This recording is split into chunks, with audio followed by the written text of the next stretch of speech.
Hello, I'm Christine Dunbar from SpeechModification.com, and this is my Smart American Accent training. Let's talk about how to use words like so, well, and okay for fluent American English. Want to sound American? You can do it. SpeechModification.com.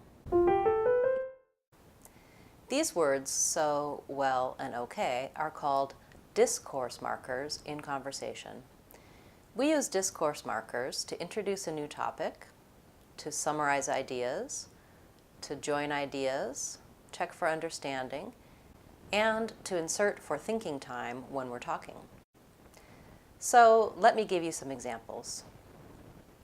You can use the word so to introduce a new topic, to summarize at the conclusion of a topic, to clarify, and check for understanding.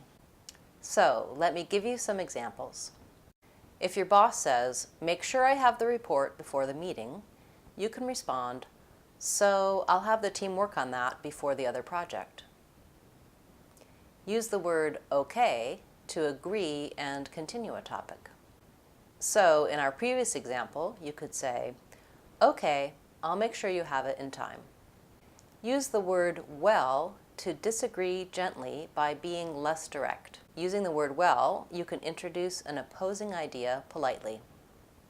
In our example, "Well, I'm not sure that there's enough time to do that." Okay, got a feel for some of the ways you can use these words?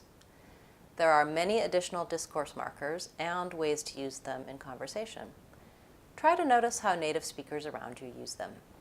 Want more help with your American accent? Subscribe to my channel to get the latest videos.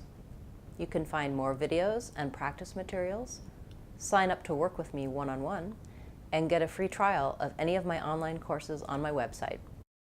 Want to sound American? You can do it. SpeechModification.com.